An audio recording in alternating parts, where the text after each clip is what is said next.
Salam sejahtera bagi kita semua. Pada saat ini saya akan membacakan ayat di dalam kitab Wahyu pasal 6 ayat yang ke-6. Dan aku mendengar seperti ada suara di tengah-tengah keempat makhluk itu berkata, secupak gandum sedinar dan 3 cupak jelai sedinar. Tetapi janganlah rusakkan minyak dan anggur itu. Saudara, ketika kita membaca kitab Wahyu, kalau kita lihat latar belakangnya, maka ini adalah pembukaan meterai yang ketiga yang berbicara tentang kelaparan yang akan terjadi. Dan meterai yang keempat, kita lihat penyakit sampar atau penyakit yang mematikan. Saat ini saya akan membahas tentang kelaparan. Pada masa sekarang ini, ketika wabah terjadi atau pandemi terjadi dalam dunia ini, maka banyak yang ketakutan dengan penyakitnya atau virus corona itu. Tetapi sebelumnya sebetulnya sudah ada yang merasakan, yaitu dampak ekonominya. Kelaparan bisa terjadi. Tetapi bagaimana sikap anak Tuhan dalam hal ini?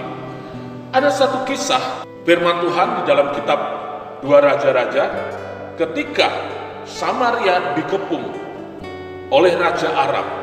Terjadi kelaparan yang sangat hebat, bahkan saking hebatnya dikatakan seorang ibu rela bergantian dengan tetangganya memasak anaknya untuk si dia supaya dapat bertahan hidup. Tetapi pada waktu itu Elisa datang dan mengatakan bahwa esok hari akan terjadi, bahwa kelaparan akan hilang. Ketika dia menghadap raja, ada seorang ajudan raja yang mengatakan, bagaimana mungkin hal itu terjadi? Dan dia justru mentertawakan apa yang dikatakan oleh Elisa. Dan Elisa katakan demikian, kamu akan melihat, tetapi kamu tidak akan menikmatinya.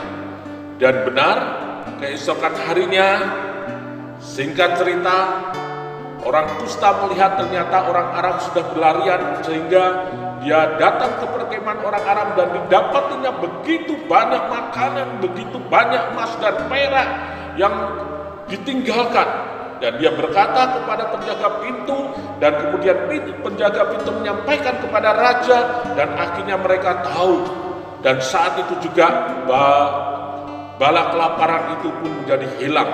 Dan ajudan raja yang mentertawakan itu disuruh oleh raja menjaga pintu gerbang. Tetapi rakyat menabrak dia dan kemudian dia terinjak-injak. Dia melihat, tapi dia tidak pernah merasakan. Saudara-saudara, kan demikian juga di dalam kehidupan anak Tuhan. Mungkin kadang-kala pada masa sekarang ini engkau takut dengan apa yang akan terjadi hari esok. Jangan rusakkan minyak dan anggur. Itu bicara tentang urapan dan sukacita. Pada masa sekarang ini mungkin saudara takut, tetapi biarlah engkau mencari kekuatan yang daripada Tuhan, yaitu urapan Allah dan sukacita Allah. Maka pemeliharaan Tuhan itu ada di dalam kehidupanmu. Singa-singa muda boleh mati kelaparan, dikatakan dalam kitab Mazmur. Tetapi orang yang menanti-nantikan Tuhan tidak kekurangan sesuatu pun yang baik. Pemeliharaan Tuhan itu ada. Mungkin kita dipelihara seperti janda sarpat. Hari ini ada dan hari ini habis, tetapi besok Tuhan adakan lagi. Atau mungkin kita dipelihara seperti Tuhan memberkati 5 roti dan 2 ikan, yaitu sedikit namun bisa mencukupi banyak orang, banyak keperluan. Atau mungkin kita dipeliharakan oleh Tuhan dengan berkelimpahan, dengan deposit yang banyak. Mari kita pun juga belajar untuk berbagi. Tuhan memberkati kita semuanya. Amin.